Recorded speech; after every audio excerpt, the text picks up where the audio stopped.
Watercolors from Louis Comfort Tiffany's Little Arcadia. Louis Comfort Tiffany is known for his work in glass. From lamps and windows to pottery, metalwork, and so much more, he was inspired by nature. What nature do you see in these Tiffany pieces? Can you point to the yellow daffodils? Now point to the orange pumpkins. Next, the blue flowers on the wisteria vine. And finally, point to the corn peeking through its husks. Tiffany was on what he would call a quest of beauty, and he knew not only one man could achieve this dream. Tiffany employed teams of workers, designers, and craftspeople to realize his vision. These workers would blow glass, fashion leaded glass windows, design mosaics, and create lamps. The most desired place to work was the enamels department, nicknamed Little Arcadia. Jennifer Thalheimer, the Morse Museum's curator and collections manager, will tell us a little more about the enamel department, Little Arcadia, and the talented women who worked there. Louis Comfort Tiffany's enamel department was located 7 miles outside New York City in an idyllic workshop. Watercolor studies examining plant species in detail line the walls where between 1900 and 1902 designers Alice Carmen Gouvy and Lillian A. Palmié worked through their ideas for works to be transformed into shimmering enamels, richly glazed pottery, and crisp bronze work. Employees at Tiffany Studios' New York City workshop somewhat enviously referred to the Corona department as Little Arcadia, noting that they were able to freely pursue their creativity without the stresses of Tiffany's more commercially driven workshops in Manhattan. Louis Tiffany promoted women's talent in the decorative arts and publicly employed them. Most notable were the female employees referred to as the Tiffany girls you can see in a photo where they're standing on the top of the Tiffany Glass and Decorating Company's building. Let's take a closer look at the extraordinary watercolors created by Alice and Lillian. We'll begin by examining the picture of the magnolia plant. Now, look at the beautiful magnolia flowers Alice Gouvy captured in her watercolor. Do you see the contrast between the delicate white and pink flowers and the strong black and brown branches that hold them? Now, look at the window from the Morse collection. The bold white flowers pop on the window. Compare the actual pepper plant to the watercolor painting by Alice Gouvy. Do you see the unique combinations of colors, emphasizing ripening of the peppers, and the bold vertical lines defining each of the segments of the pepper? Now, look at the bronze Tiffany lamp base, unfortunately not from the Morse collection. Can you see how each of those segments are defined on the base of the lamp? What colors do you see in the tomatoes that Alice Gouvy painted? Reds, greens, oranges? Are these tomatoes ready to be picked, or do you think they should stay on the vine? Look at the beautiful porcelain bowl, quite possibly inspired by Alice's watercolor. Can you find all of the tomatoes? Do you see the detailed vine? Lillian Palmié discovered all different shades of purple in her watercolor based on this eggplant, and then incredibly, the artist designed the enamel copper box in a green color. Unlike tomatoes that turn from green to red as they ripen, eggplants stay true to their color, either green or purple. However, if a purple eggplant is left on the vine too long, it can become an olive green color. Why do you think Alice Gouvy painted 2 images of the skunk cabbage? Well, if an artist wanted to create a 3D piece of artwork, they would want to see the cabbage from different angles. Can you see how important that would be for a vase like this gunmetal glazed porcelain piece, unfortunately not from the Morse collection? As much as these paintings are studies for 3D works of art, they're actually works of art all by themselves. Can you find the 2 places Alice Gouvy signed her signature to this artwork? Would you like to paint with watercolors like Alice and Lillian? These are the supplies you'll need: watercolors, paintbrushes, watercolor paper, a water cup, newspaper, water-based markers, salt, and cling wrap. We are going to practice a variety of techniques that are used to create interesting color contrasts and textures in your artwork. Press pause now on the video to gather your supplies and resume play when you are ready. We're going to warm up with some basic watercolor techniques inspired by these tulips, thought to be painted by Lillian Palmié. Gather your watercolors, paintbrushes, paper, water cup, and newspaper. My friend Miss Darlene is going to show us how to get started with watercolor painting. First technique we're going to start with is called the wet on wet technique. What I thought for our first drawing, I was going to use the tulip painting that you see here. And so what I did was I used a pencil and I drew the image onto my watercolor paper. Okay. After I drew the drawing, I'm going to set this aside and I'm going to practice the wet on wet technique first, and then I'm going to add it to my painting or my drawing. So I have a piece of paper here from my sketchbook. I'm going to draw a tulip here with my pencil. I'm going to first get it wet, so I need our container of water, my paintbrush. I'm going to get the tulip wet, just with water, not with any paint yet.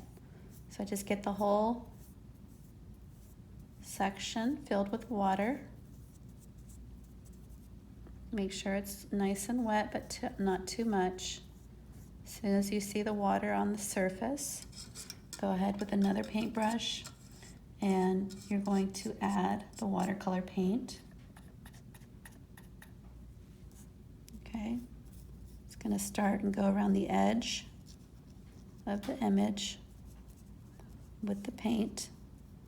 I'm just going to move around because the surface is already wet with water.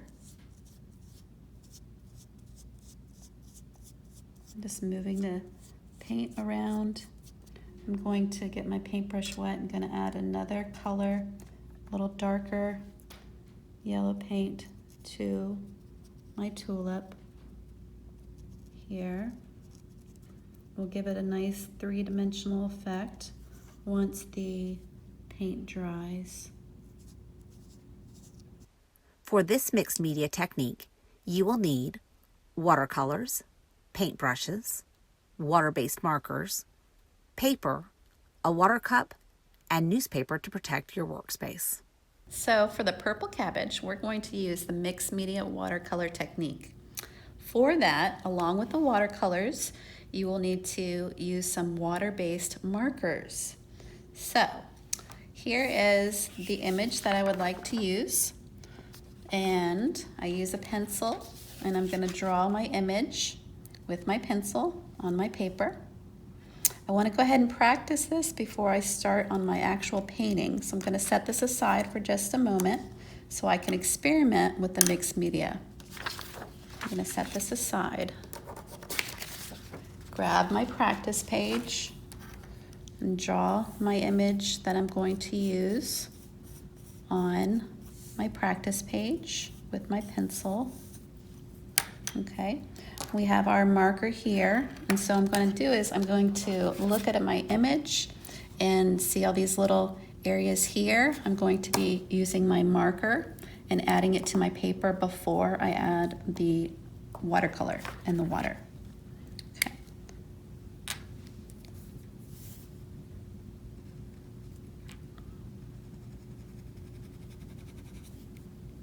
What's interesting is these watercolors were not just beautiful pieces of artwork. They were inspiration for 3D pieces of art.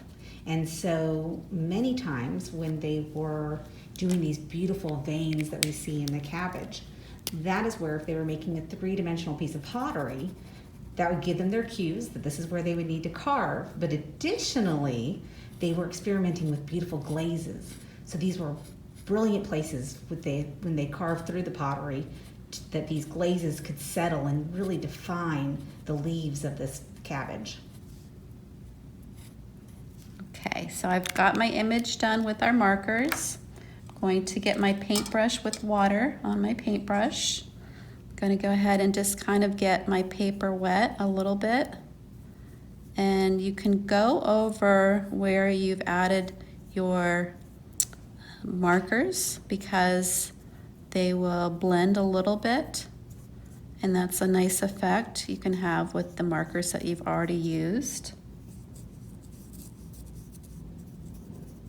Just a little bit blending. Bleeding there. Yes, and that's because they're water-based markers. If you had a permanent marker like a Sharpie, Okay. it's not going to blend with your water. But because these are water-based, they are blending. And I'm going to go ahead and dip my paintbrush in some paint. I have a little bit of purple here, and I'm just going to add it to my practice page. So this is just like the wet on wet that we just did. Yes, so we're adding the purple watercolor to, I can see where they're blending here. yep, the blending is the water that we added beforehand is allowing the paint to mix and blend, giving you that, again, that three-dimensional look that we're trying to go for.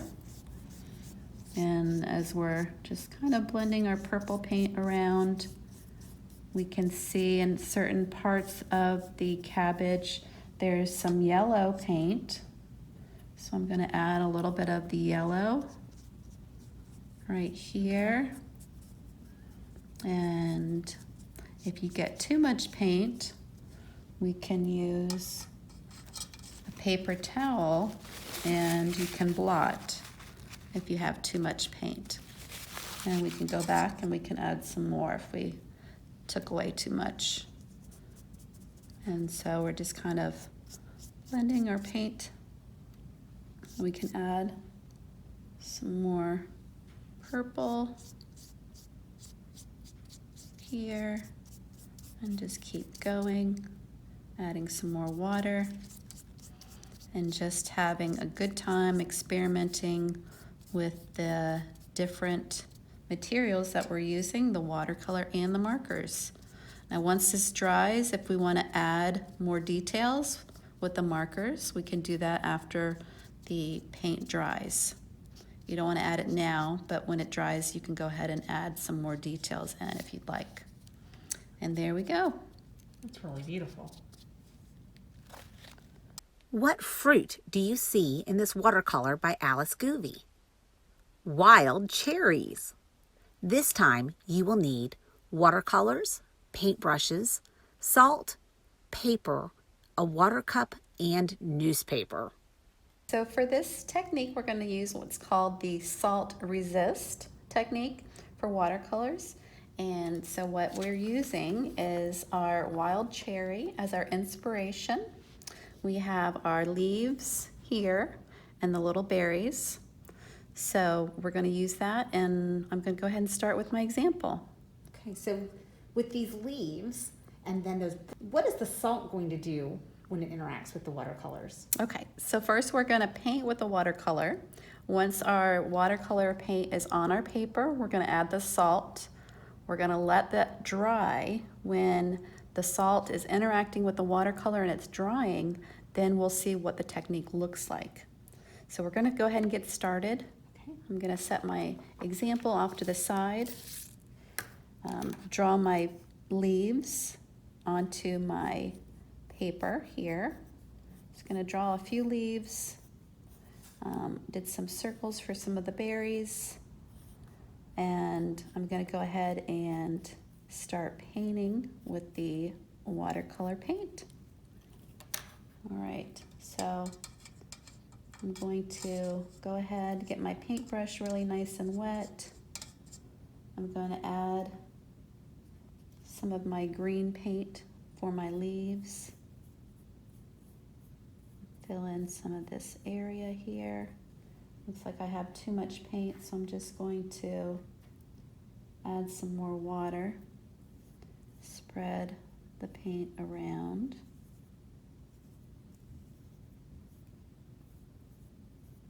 Again, on this salt technique, if you'd like to use the wet on wet technique, you're welcome to do that.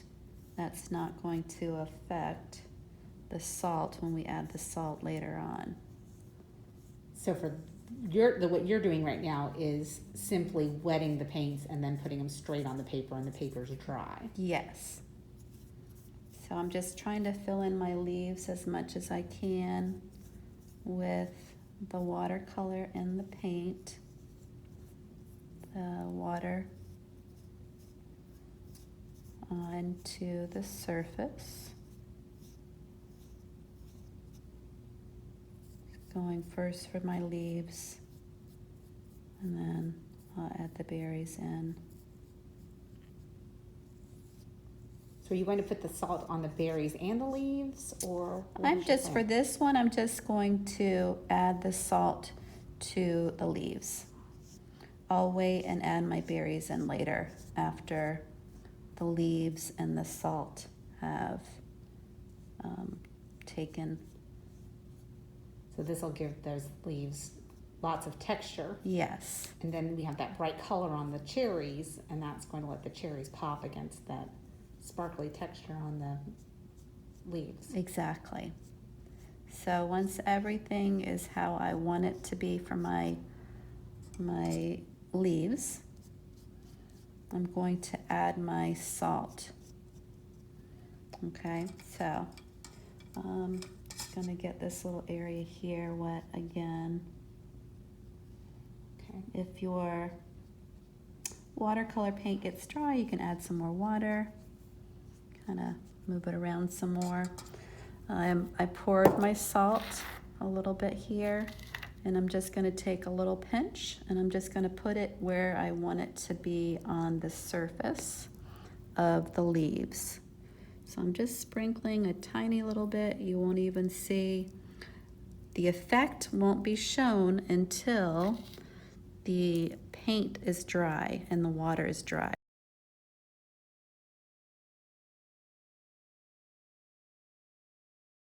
You may have never seen this plant before. It's a cedar berry. Cedar grows in the northeastern part of the United States and in southeastern Canada. Gather your watercolors, paintbrushes, plastic wrap, paper, water cup, and newspaper to learn this unique texturing technique with watercolors. As you're going, just keep making it wet. When we want to add the plastic wrap, we want to make sure that the paint is still wet and that hasn't dried. Once it dries, you're not going to be able to use the plastic wrap. So I'm going to just keep getting this wet, keep adding some more of the leaves to the paper, and then we're going to add the plastic wrap to give us some more texture. Okay. So work as quickly as you can to try to get those leaves down. All right, so it's still wet. We're going to take our plastic wrap, just kind of bunch it up as much as you can, and you're going to just go ahead and set it on top of your paper. Are you pressing hard? A light press. Okay. Okay, we're going to leave it like this. We're going to wait for it to dry.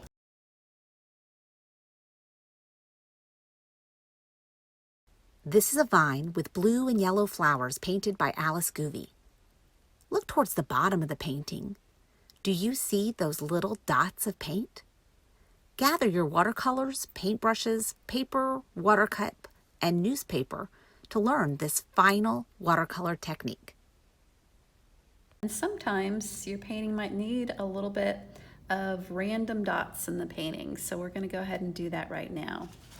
So I have my image. I've drawn it onto my paper with pencil. I'm just going to go ahead and fast forward to my splatter paint. Use my paintbrush, dry off a little bit of the water, grab my paint. Just make sure there's enough on the edge. and you're going to use one hand, and your paintbrush is going to rest, and you're going to kind of hit down on your finger, and that's just going to make the paint come from the paintbrush onto your painting. So we're just going to tap, tap, tap, tap, and you can just do it as much as you'd like to get the effect that you want, however many random dots you want in your painting. Sometimes it makes a really nice background. If you don't want just a plain background, you can do a little splatter paint in the background to kind of just give some more visuals in the background. That looks like lots of fun. It is fun. Okay, so once I see I have enough, then we'll just let that dry, and then we'll go through and add in the other colors. I hope you can come visit us at the Charles Hosmer Morse Museum of American Art to see these brilliant watercolors designed in Little Arcadia.